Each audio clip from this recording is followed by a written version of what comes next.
The intelligence officer who received the report barely glanced at it. Another partisan report. Another list of observations that seemed inconsequential in the grand scheme of the massive battle raging in Stalingrad. The document was filed away with dozens of others stamped with a low priority marking. Nobody could have known that this seemingly useless piece of paper, combined with countless other dismissed intelligence reports, would help set the stage for one of the most catastrophic military defeats in history. Within weeks, that report and others like it would prove their value beyond measure.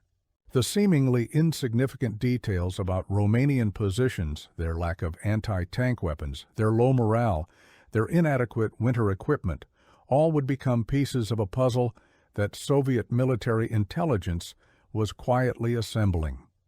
And when that puzzle was complete, it would reveal the key to destroying an entire German army.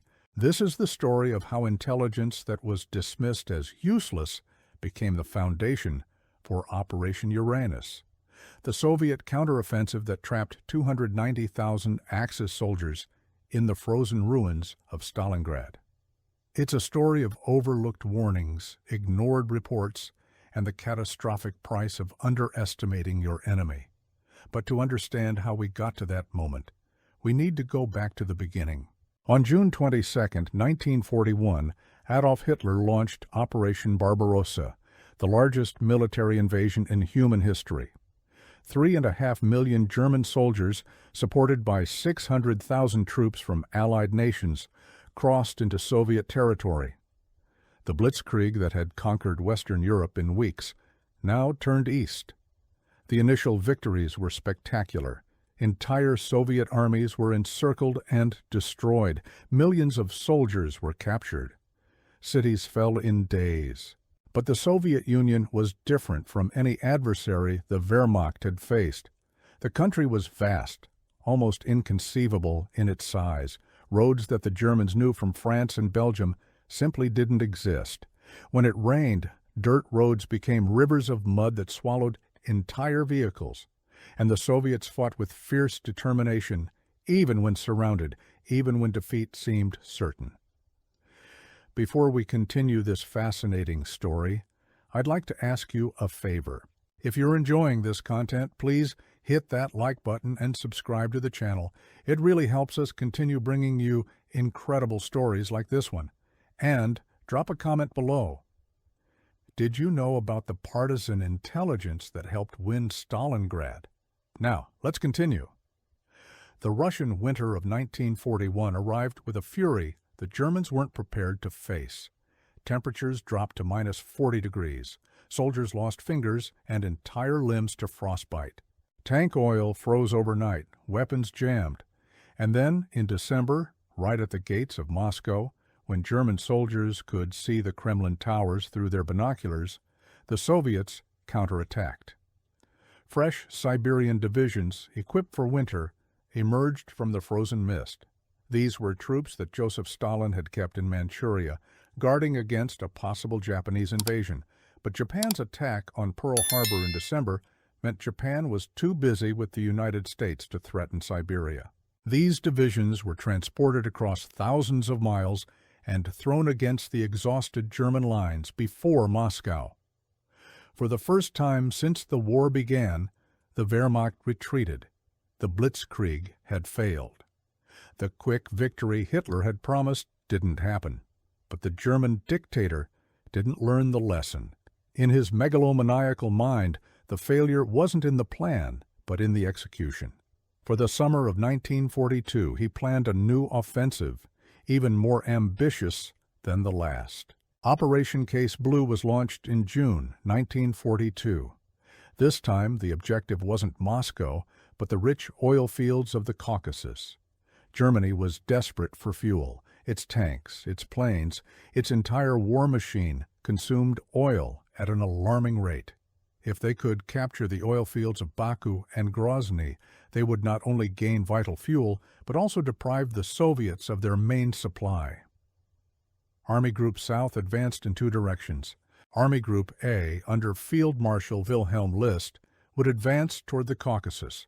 Army Group B, commanded by Baron Maximilian von Weichs, would protect the northern flank, advancing toward an industrial city on the Volga River. That city had a name that would resonate through history: Stalingrad. Initially, Stalingrad was just a secondary objective. The city had been named after Joseph Stalin and produced tractors, but also tanks. Capturing it would cut the Volga River, a vital Soviet transport artery. But then Hitler became fixated on the city. The name obsessed him. Capturing the city that bore his archenemy's name became a matter of personal prestige. The Sixth Army, under General Friedrich Paulus, was assigned to take Stalingrad. Paulus was a meticulous officer, an exceptional staff planner, but not an experienced field commander. He had spent most of his career in offices, not on battlefields. But he commanded one of the Wehrmacht's finest forces, 250,000 veteran soldiers. In August 1942, the Sixth Army reached the outskirts of Stalingrad. On August 23rd, the Luftwaffe launched one of the war's most devastating bombardments. 1,000 tons of bombs fell on the city in a single day. 40,000 civilians perished.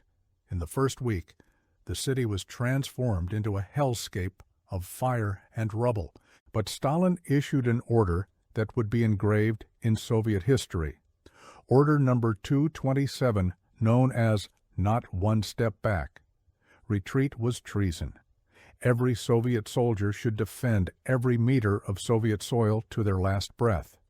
Special detachments were formed behind Soviet lines, with orders to eliminate anyone who tried to retreat without authorization. The Red Army defending Stalingrad, primarily the 62nd Army under General Vasily Chuikov, implemented tactics that turned the battle into a nightmare for the Germans. They hugged the enemy, staying so close to German lines that the Luftwaffe couldn't bomb them without hitting their own troops. They turned every building into a fortress, every factory into a battlefield. The fighting was so intense, so close, that soldiers called it Rotten Krieg, the War of the Rats. Soldiers fought room to room, floor to floor. A building might have Germans on the ground floor and Soviets on the first floor. Grenades were thrown through holes in the floor. Fighting happened at distances of meters, sometimes centimeters. The life expectancy of a Soviet soldier newly arrived in Stalingrad was less than 24 hours. While the Sixth Army consumed itself in Stalingrad's rubble, something dangerous was happening along its lines. The army was stretched to the limit. To protect its flanks north and south of the city, the Germans couldn't use their own troops, all committed to the urban battle. So they turned to their allies. North of Stalingrad, the Romanian Third Army, under General Petre Dumitrescu, occupied a defensive line of over 150 kilometers along the Don River. To the south, the Romanian Fourth Army, commanded by General Constantin Constantinescu, defended an even longer line, about 270 kilometers. Between and around them were also the Italian Eighth Army and the Hungarian Second Army. These Allied forces were the fatal weakness in German lines, and the Soviets knew it. This is where partisan intelligence became crucial. Throughout the summer and autumn of 1942, Soviet partisan units operating behind German lines had been sending back detailed reports. These partisans, often dismissed by German intelligence as mere bandits, were actually conducting sophisticated reconnaissance operations. One such report, filed in October by a partisan group operating near the Don bridgehead, provided detailed observations of Romanian positions. The partisan commander, whose name has been lost to history, noted that Romanian soldiers were poorly equipped, demoralized, and spread dangerously thin. He observed that they lacked adequate anti-tank weapons. He counted the number of artillery pieces, noted the absence of reserves, and documented the terrible state of their supply lines. This report was initially classified as routine by the officer who received it. Just another partisan observation among hundreds flooding into Soviet intelligence headquarters. It was filed away, seemingly useless. But someone at NKVD intelligence headquarters was paying attention. Someone was collecting all these dismissed reports, these overlooked observations, and seeing a pattern. NKVD intelligence had long understood that the Allied armies guarding the German flanks would be especially vulnerable to a Soviet counterattack, but they needed details. They needed to know exactly how weak, exactly where, and exactly when to strike. The Partisan reports provided those details. Combined with aerial reconnaissance, radio intercepts, and interrogations of captured soldiers, they painted a comprehensive picture of Axis vulnerabilities.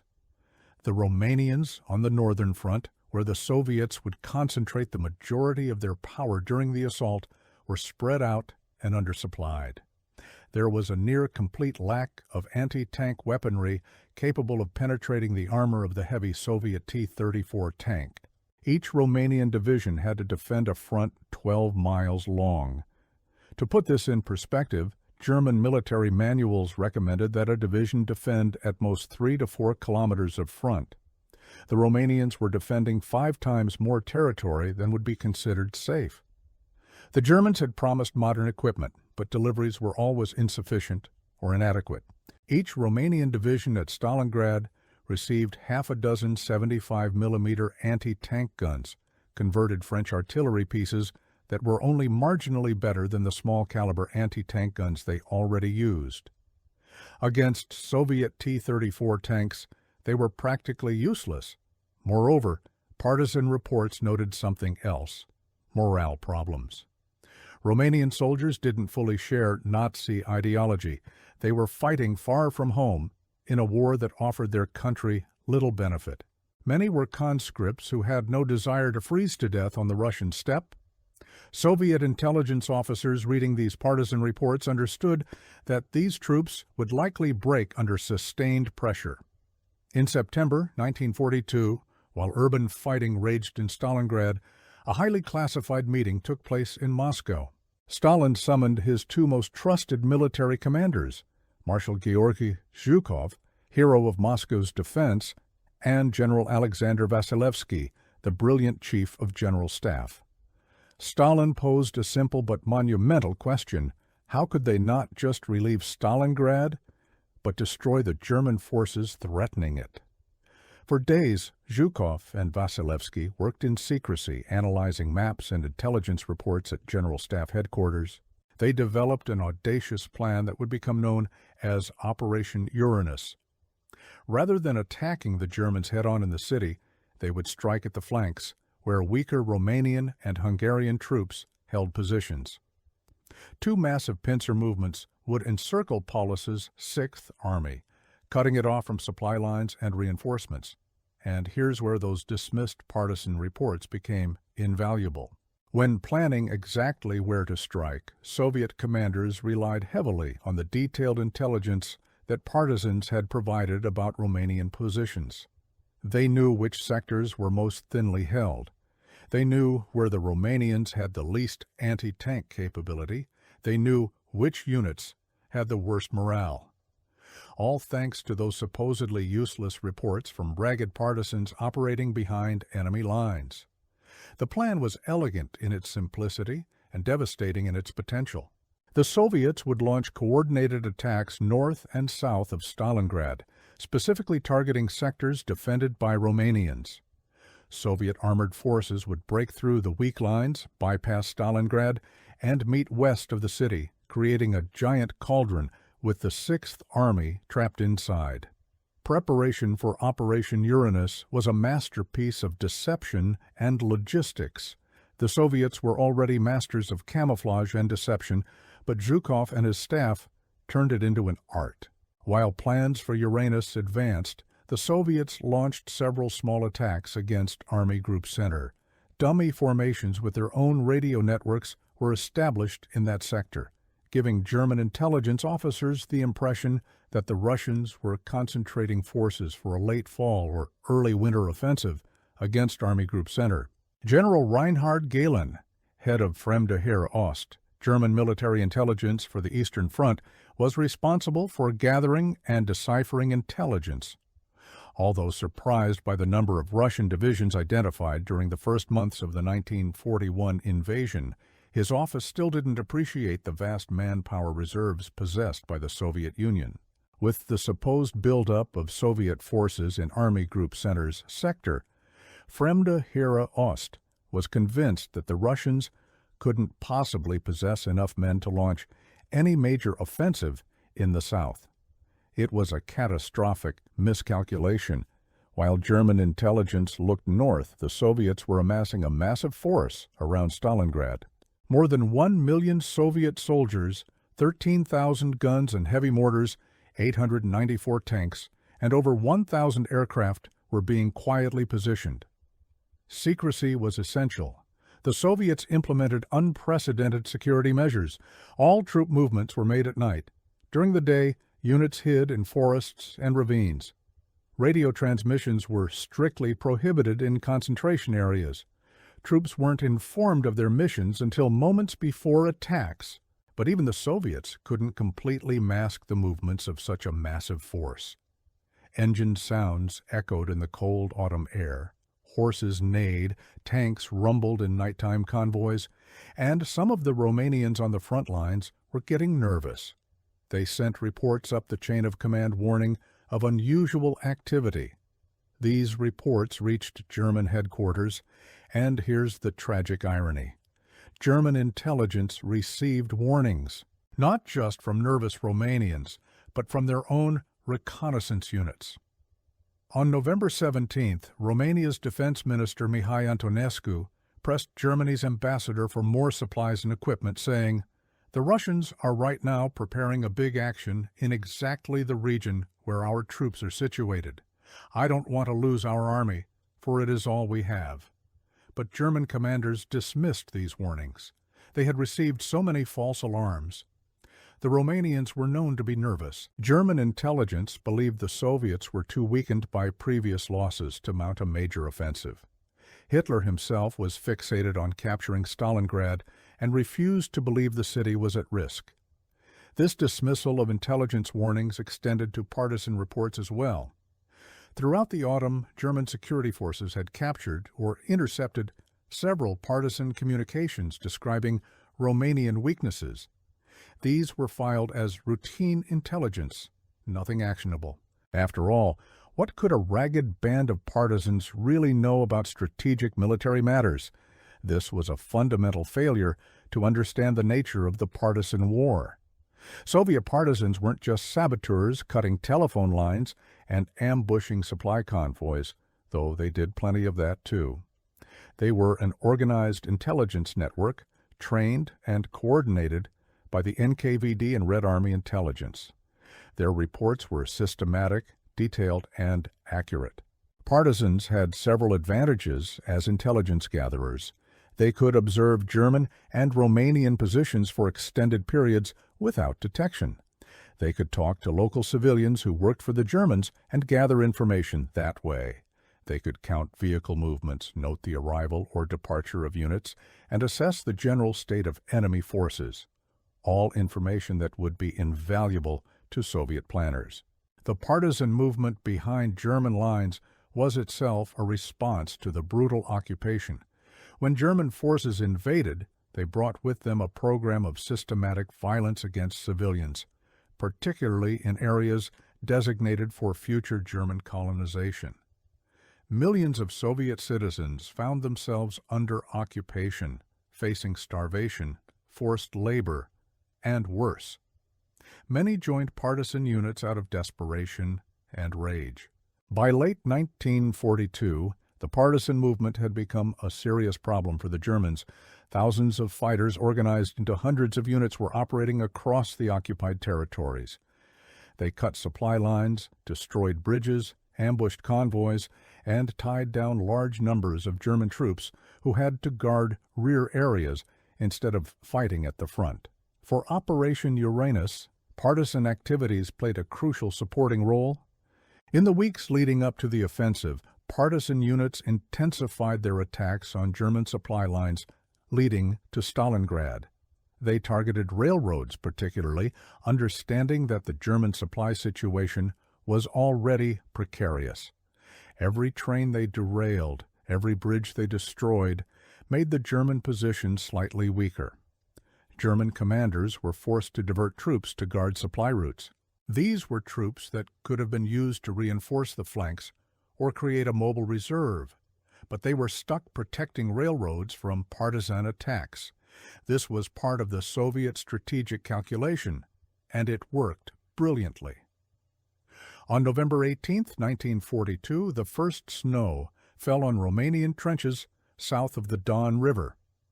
Around midnight of the 18th to 19th, more snow arrived. The morning of November 19th dawned behind thick, frozen fog.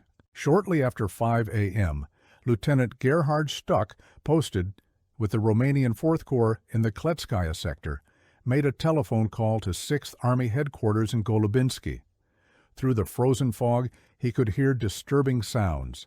Engines, many engines, the metallic clanking of tank treads, muffled voices in Russian. Something big was happening. Stuck picked up the field telephone and called. He offered intelligence about a pending attack that would occur after 5 that morning. But his call came a few minutes late, just after 5, and false alarms had been common during this period. The duty officer on the other end of the line simply wasn't willing to wake General Arthur Schmidt, the Army Chief of Staff. The report was noted, but not acted upon. It was considered just another nervous report from the Romanian allies. Probably nothing, probably just more shadows in the fog. The duty officer let Schmidt sleep. 2 hours and 15 minutes later, at 7:20 Moscow time, 5:20 German time, the frozen steppe north of Stalingrad exploded in fire. 3,500 Soviet guns and mortars opened fire simultaneously. The noise was deafening, continuous thunder that could be heard for miles. For 80 minutes, Romanian positions were hammered by one of the war's most intense artillery bombardments. Katyusha rocket launchers, which German soldiers called Stalin's organs for their terrifying sound, joined the chorus. Rockets hissed through the fog, exploding in masses of earth and fire. Bunkers collapsed. Trenches disappeared. Men simply vaporized under the impact of explosions. When the bombardment ceased, Soviet infantry and tanks advanced through the frozen fog. The Romanians tried to fight, but it was hopeless. Behind the Soviet infantry thundered hordes of T-34 tanks and cavalry. As the fog dispersed, Soviet aircraft took to the skies while Luftwaffe bases remained fog-bound. The Romanians fought bravely in many sectors, but they simply didn't have the equipment to stop an attack of such magnitude. Their small-caliber anti-tank guns bounced harmlessly off the front armor of the T-34s. Division after division was crushed or bypassed. By noon, the Soviet 5th Tank Army smashed through the already weakened 13th and 14th Romanian divisions. When the 9th Division's right flank collapsed, the division pivoted into an L shape and held. But the Romanian line was broken, and the enemy poured through the breach. Elements of the Soviet 4th Tank Corps reached Grominki, just 3 miles from Kletskaya, around 2 p.m., putting the 13th Division's headquarters to flight. The 14th Division's headquarters had already been overrun. On November 20th, the second stage of Uranus began as Yeremenko's Southern Hammer started moving to meet the Northern Anvil. The same bad weather plaguing the Northern Soviet forces also hampered the Russians in the south. Icy fog made progress slow as assault forces of the Stalingrad front edged closer to Constantinescu's 4th Romanian Army. At 10 a.m., Russian artillery opened fire along the front. Soon after, initial assault troops were already pouring through the Romanian line. German soldiers in the 297th Infantry Division, adjacent to the 20th Romanian Infantry Division, watched in awe as the human flood of Russians advanced. As in the northern sector, some Romanians fled or surrendered almost immediately, while others fought bravely until overwhelmed. Reports came in of Romanian anti-tank crews firing their pitiful 37mm guns until they were crushed beneath marauding Soviet tanks. On November 23rd, around 4 p.m., near the village of Sovetsky, forward detachments of the 36th Mechanized Brigade from the Stalingrad Front's 4th Mechanized Corps sighted approaching tanks from the 45th Brigade of the Southwestern Front's 4th Tank Corps. Initially, they mistook them for Germans because they didn't fire green flares as agreed for recognition, and several tanks were damaged in a brief exchange of fire. But then they recognized each other. Soviets embraced Soviets. The pincer had closed. The encirclement was complete. The German Sixth Army, approximately 290,000 soldiers, was trapped in a pocket roughly 50 kilometers from east to west and 40 kilometers from north to south. Also trapped were parts of the 4th Panzer Army, 2 Romanian armies, a Croatian infantry regiment, and various other specialist units. When news of the encirclement reached Hitler, he was at Berchtesgaden, his mountain retreat in Bavaria. His reaction was denial and rage. He ordered the Sixth Army to remain in position and fight. There would be no retreat. Stalingrad would be held at all costs. General Paulus requested permission to attempt breaking through the encirclement while he still had strength and supplies, but Hitler refused. Hermann Göring, commander of the Luftwaffe, assured the Führer that the Air Force could supply the Sixth Army by air. It would be necessary to deliver at least 300 tons of supplies per day, the absolute minimum to keep the army functioning. Göring promised this could be done. It was an impossible promise. Weather conditions in the Russian winter were terrible. Snowstorms were frequent. Visibility was often zero. Airfields inside the pocket were constantly bombarded by Soviet artillery. Soviet fighters now had air superiority. The Luftwaffe never managed to deliver more than about 100 tons per day, far less than necessary. Often it was even less. Inside the cauldron, as the Germans called the pocket, conditions deteriorated rapidly. Temperatures dropped to minus 30 degrees Celsius. Soldiers didn't have adequate winter clothing. Starvation began to set in. Rations were reduced repeatedly. By December, each soldier received only 100 grams of bread per day, barely enough to survive, much less to fight. The horses were eaten first, then the dogs, anything that could provide calories. Soldiers burned furniture, books, anything they could find to keep warm.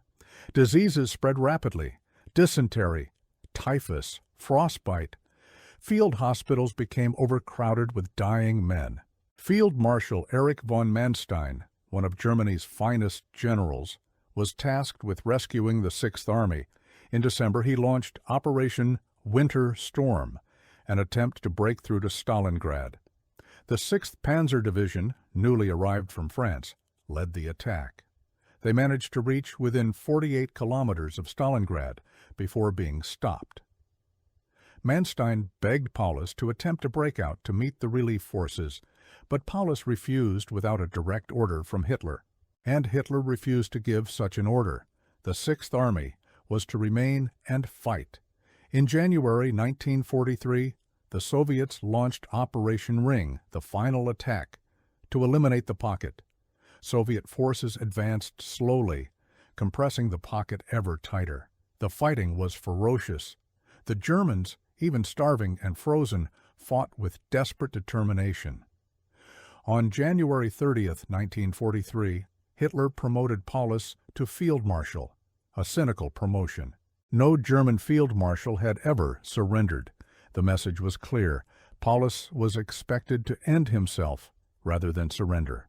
But Paulus didn't. On January 31st, he surrendered, along with his staff, in the basement of a department store. On February 2nd, the last resistance ceased. Of approximately 290,000 men trapped in the cauldron, only about 91,000 survived to surrender. Of those, fewer than 6,000 would return to Germany after the war. Most perished in Soviet prison camps in the years that followed. The Battle of Stalingrad was the turning point of World War II on the Eastern Front. It was the first major German defeat, a defeat from which the Wehrmacht would never fully recover. The aura of invincibility that had surrounded the German army was destroyed. Strategic initiative passed permanently to the Soviets. But the question remains, could it have been avoided? What if German intelligence had taken those partisan reports seriously? What if they had understood that those supposedly useless observations from ragged fighters behind the lines were actually providing accurate, actionable intelligence about critical vulnerabilities? The truth is that those partisan reports, dismissed and ignored, were telling the Germans exactly what was coming. They were warning that the Romanian flanks were dangerously weak. They were providing specific details about unit dispositions, equipment shortages, and morale problems. Everything Soviet planners needed to know to design Operation Uranus was being reported by partisans and dismissed by German intelligence. This was a fundamental intelligence failure. German commanders at all levels suffered from a dangerous combination of arrogance and contempt. They were arrogant about their own capabilities, believing they were inherently superior to their Soviet enemies, and they were contemptuous of partisan fighters, dismissing them as mere bandits incapable of sophisticated military intelligence work. This attitude was suicidally wrong. The Soviet partisan movement was a sophisticated intelligence network supported by the NKVD and Red Army. Partisan commanders were often former Red Army officers with military training. They understood what information was valuable and how to gather it. Their reports were systematic and accurate. German intelligence also suffered from a broader problem. They consistently underestimated Soviet capabilities. From the beginning of Barbarossa, German planners assumed the Soviet Union would collapse quickly. When it didn't, they assumed Soviet losses were so severe that the Red Army couldn't possibly launch major offensives. They were wrong again and again. The specific intelligence about Romanian weaknesses that partisans provided wasn't the only factor in German defeat at Stalingrad. Hitler's obsession with the city, his refusal to allow tactical retreats, the overstretching of German forces, the failure to maintain adequate reserves all contributed. But the intelligence failure was critical. If German commanders had taken those reports seriously, they might have reinforced the Romanian sectors with German units. They might have provided better anti-tank weapons. They might have created stronger mobile reserves positioned to counterattack a breakthrough. None of these actions would have guaranteed success, but they might have prevented the complete catastrophe that occurred. The partisan contribution to Stalingrad extended beyond intelligence gathering. In the weeks before and during Operation Uranus, partisan units intensified their attacks on German supply lines.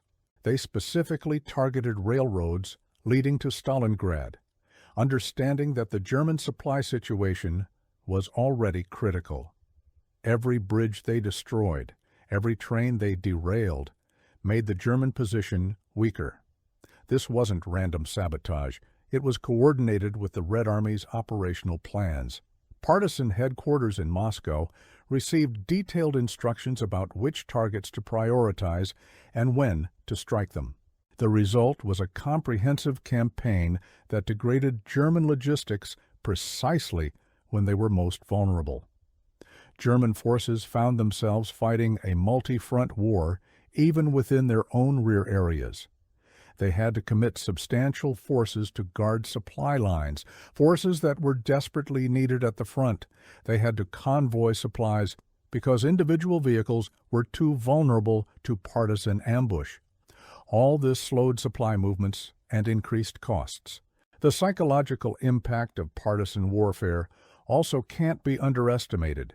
German soldiers never felt safe, even far behind the front lines. Convoys were ambushed, isolated outposts were attacked, collaborators were targeted. This created an atmosphere of constant tension and fear that wore down German morale. For Soviet citizens living under occupation, partisans represented hope and resistance. They proved that the fight wasn't over, that the Soviet state hadn't abandoned them.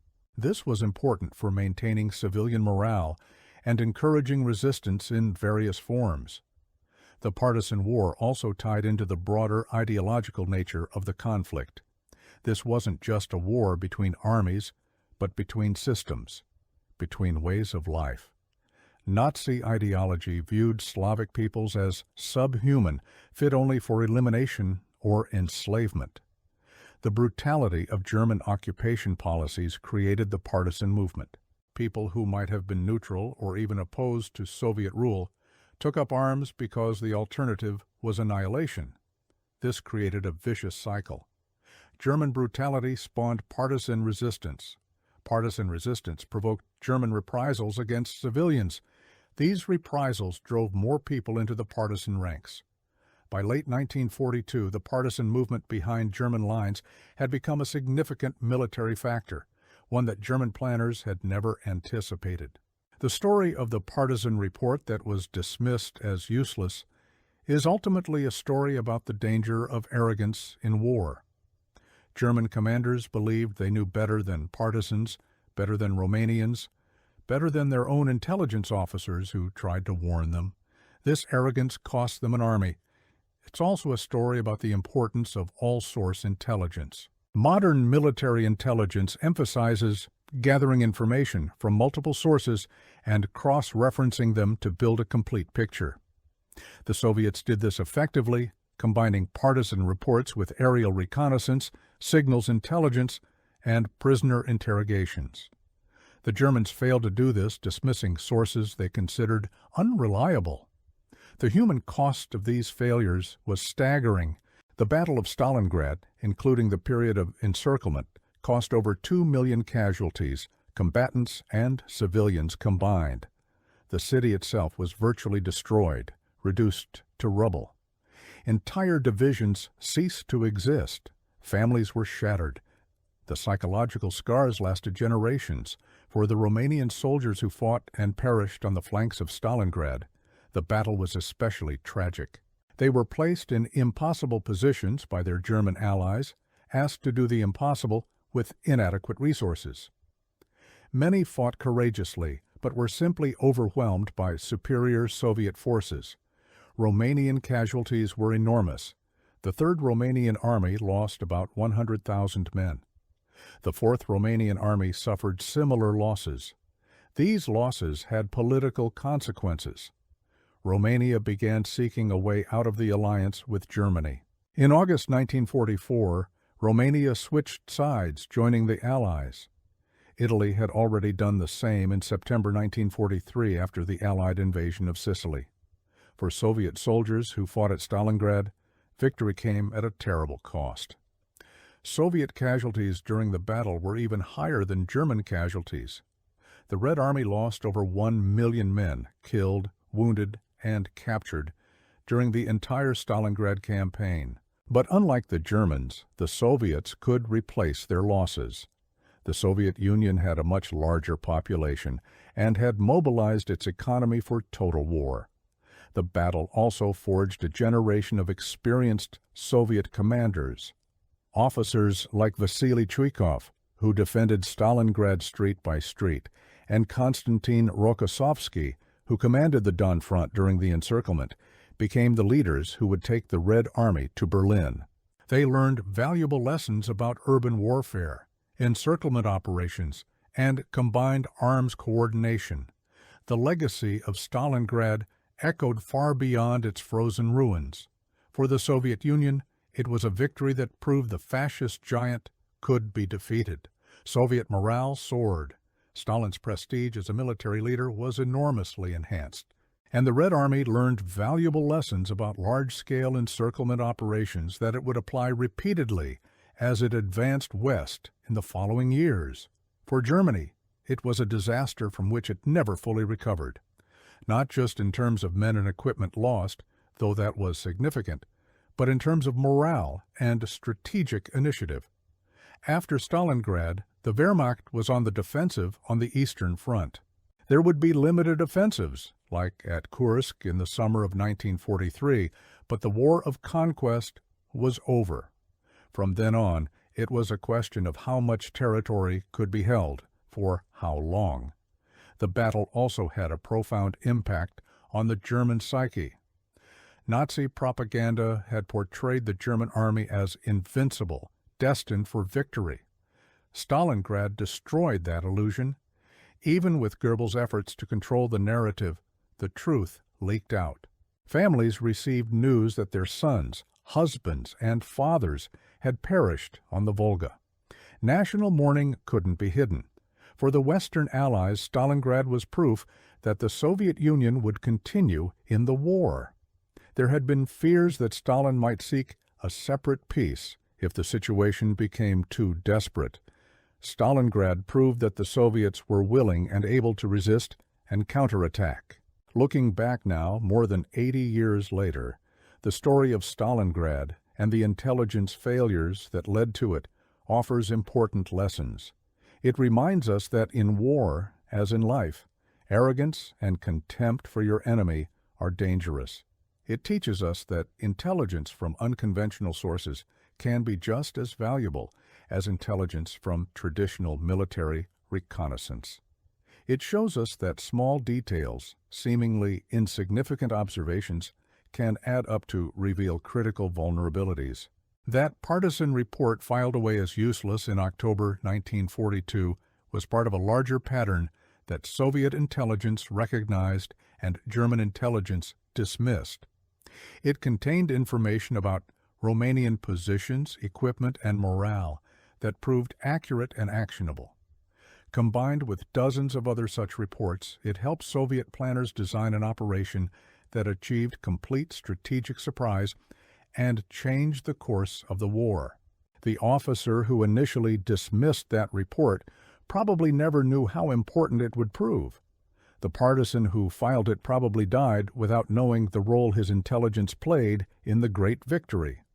That's often how intelligence work goes. Individual pieces seem meaningless until someone assembles them into a complete picture. The tragedy is that German intelligence had access to similar information.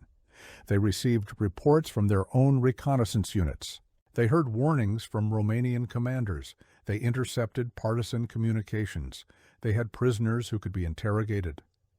All the pieces were there, but they failed to assemble them into an accurate picture because their preconceptions and prejudices prevented them from seeing what was right in front of them. This is a common problem in intelligence analysis, known as mirror imaging. Analysts assume the enemy thinks like they do, has similar capabilities, will make similar decisions. German intelligence assumed Soviet capabilities were limited because German capabilities would be limited after suffering similar losses. They were wrong. Soviet society mobilized for total war in ways Germany didn't, couldn't, or wouldn't. The partisan intelligence network that helped win Stalingrad continued operating throughout the war. As the Red Army advanced west, partisan units provided valuable intelligence about German positions, movements, and intentions. They helped identify withdrawal routes, prepared landing zones for airborne operations, and guided advancing Soviet forces around German strongpoints. By 1943, partisan formations had become so large and well organized that they could conduct conventional military operations. Some partisan units numbered in the thousands. They controlled large areas of occupied territory, essentially creating zones where German authority didn't exist. This forced the Germans to commit even more troops to rear area security, troops desperately needed at the front. The partisan war also had a dark side. In areas with mixed populations, partisan units sometimes targeted ethnic minorities or political opponents. The lines between resistance fighter, soldier, and criminal sometimes blurred. Soviet partisan units could be brutal, not just to Germans, but to anyone they suspected of collaboration. This created lasting bitterness and trauma in the occupied territories. But in the specific context of Stalingrad, partisan intelligence work was professional, accurate, and decisive. Those supposedly useless reports from ragged fighters behind enemy lines provided Soviet planners with exactly the information they needed to design Operation Uranus. The Romanian sectors they identified as weak proved to be weak. The equipment shortages they documented proved real. The morale problems they reported proved accurate. If you've made it this far, thank you so much for watching. This is one of World War II's most fascinating stories, how seemingly insignificant intelligence from unconventional sources helped shape one of history's most decisive battles. If you enjoyed this content, please hit that like button, subscribe to the channel, and leave a comment sharing your thoughts. There are so many more incredible stories from the war waiting to be told, and your support helps us continue bringing you this content. Until next time. It was a cold October evening in 1942 when a young Soviet partisan courier arrived at a Red Army intelligence post east of the Don River. His clothes were torn, his face gaunt from weeks behind enemy lines. In his weathered satchel, he carried a report that his commanders would initially dismiss as routine, perhaps even useless. It detailed troop movements, supply routes, and most importantly, the woeful state of Romanian divisions defending the German flanks near Stalingrad.